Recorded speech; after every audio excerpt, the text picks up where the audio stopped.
క్రీడల కోసం నిర్మించిన స్టేడియాలను పార్టీలకు ఇస్తారా? గతంలో అసెంబ్లీ సాక్షిగా సీఎం రేవంత్ అన్న మాటలివి. మరి ఇప్పుడు ఈయన గారు చేసిన ఘన కార్యమేంటి? ఉప్పల్ మున్సిపల్ స్టేడియంను న్యూ ఇయర్ వేడుకల కోసం రెంట్కి ఇచ్చారు. పబ్బులు, క్లబ్బుల తరహాలో ఉప్పల్ గ్రౌండ్లో సెలబ్రేషన్స్ నిర్వహించారు.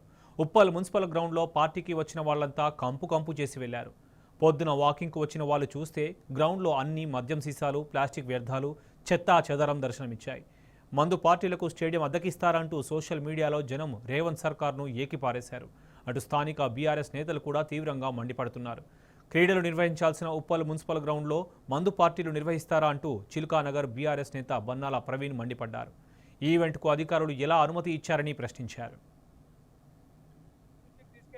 ఇమీడియట్ గా ఉప్పల్ మున్సిపల్ గ్రౌండ్ లో ఏదైతే స్పోర్ట్స్ యాక్టివిటీస్ జరిగే గ్రౌండ్ లో మరి పర్మిషన్ తీసుకొని మందు బాబులకు అడ్డాగా మార్చే విధంగా ఏదైతే ఈవెంట్ పెడతా ఉన్నారో దాన్ని ఇమీడియట్ గా మీరు బంద్ చేసే ఏర్పాటు చేయాలని చెప్పేసి కూడా చెప్పడం జరిగింది.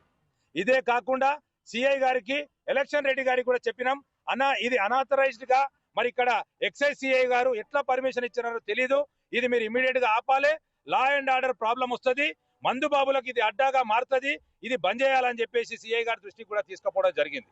వెంటనే సిఐ గారు కూడా ఫోన్ చేసి ఈవెంట్ ఆర్గనైజ్ చేసిన వాళ్ళకి కూడా చెప్పడం జరిగింది. ఈవెంట్ ఆర్గనైజ్ చేసే వాళ్ళు కూడా నాతో మాట్లాడితే నేను ఒకటే చెప్పినాను, మీరు ఇమ్మీడియట్ గా మందు ఏదైతే ఏర్పాటు చేస్తున్నారో అది బంద్ చేయాలి. గతంలో కూడా ఇదే డీసీ గారికి, ఆంజనేయులు గారికి క్లియర్ కట్ గా చెప్పడం జరిగింది. ఇదే ఈవెంట్ మేనేజ్మెంట్ వాళ్ళు గతంలో డాండియా అని చెప్పేసి మరి డాండియా ప్రోగ్రామ్ ఏర్పాటు చేసి 200-300 మందికే వస్తారని చెప్పేసి డాండియా పెట్టి 1500 నుంచి 2000 మంది రోజు రావడం జరిగింది. ఆ రోజు కూడా అసాంఘిక కార్యక్రమాలు జరిగినాయి. డీసీ గారికి కూడా గతంలో చెప్పడం జరిగింది. చెప్పినాక కూడా డీసీ గారు నెక్స్ట్ టైం ఇట్లాంటి యాక్టివిటీ జరగకుండా ఇట్లాంటి వాళ్ళకి పర్మిషన్ ఇయ్యమని కూడా చెప్పడం జరిగింది. అయినా కానీ వారికి పర్మిషన్ ఈసారి మరి మందు బాబులకు ఇంకా ఎక్స్ట్రాగా మరి ఇదే ఈవెంట్ కాకుండా మరి మందుకు కూడా పర్మిషన్ ఇవ్వడం నిజంగా కూడా దురదృష్టకరం. ఇమ్మీడియట్ గా మరి డీసీ గారిని ఈ విషయంలో సీరియస్ గా డీసీ గారి పైన జిహెచ్ఎంసీ కమిషనర్ కి, జోనల్ కమిషనర్ కి కంప్లైంట్ చేస్తాం, మా మేయర్ గారికి కూడా కంప్లైంట్ చేస్తాం, మా ఎమ్మెల్యే గారి దృష్టికి కూడా తీసుకుపోతాం. ఖచ్చితంగా డీసీ గారిని సస్పెండ్ చేయాలని చెప్పేసి కూడా మీ ద్వారా తెలియజేస్తా ఉన్నాం. మరి ఏదైతే December 31 రోజున ఇక్కడ ఈవెంట్ అని చెప్పేసి పర్మిషన్ తీసుకోవడం జరిగింది.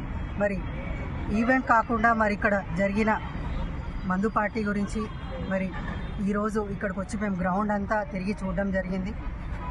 అందులో ఇంకా మరి ఏదైతే 7500 తీసుకొని మరి వాళ్ళు పర్మిషన్ ఇచ్చారో మరి అదేవిధంగా 2 రోజులు అవుతుంది. మరి 31st నైట్ నా ప్రోగ్రామ్ అవుతే మరి ఈరోజు 2nd. మరి గ్రౌండ్ అంతా కూడా అలాగే ఉంది, క్లీన్ చేయడం జరగలేదు. ఎక్కడ చూడు గాజు పెంకులే ఉన్నాయి, అంతా బాటిల్స్ కానీ గాజు పెంకులు విరిగిపోయి ఉన్నాయి. మరి మీరు చూసినట్టయితే పిల్లలు కూడా స్కూల్లోంచి పిల్లలు కూడా రావడము, ఇక్కడ ఆడుకోవడము జరుగుతూ ఉంది. మరి ఏదైతే స్పోర్ట్స్ కార్యక్రమాలు ఉన్నాయో అట్లాంటి కార్యక్రమాలు జరగాల్సిన గ్రౌండ్స్లో మరి ఇలాంటి పార్టీస్, ఈవెంట్స్కి మీరు పర్మిషన్ ఎలా ఇస్తున్నారని చెప్పేసి నేను ఎక్సైజ్ వాళ్ళని కూడా ప్రశ్నిస్తూ ఉన్నాను. ఈ పార్టీలు అంటూ మరి పర్మిషన్స్ ఎందుకు ఇస్తున్నారు, మరి గ్రౌండ్స్ నియమించుకునేది ఇట్లాంటి కార్యక్రమాల గురించారా అని చెప్పేసి నేను మీ ద్వారా మరి అధికారులను ప్రశ్నిస్తూ ఉన్నాను. ఇక్కడ పర్మిషన్ ఇచ్చిన అధికారుల మీద తప్పకుండా చర్య తీసుకోవాలి, కఠిన చర్య తీసుకొని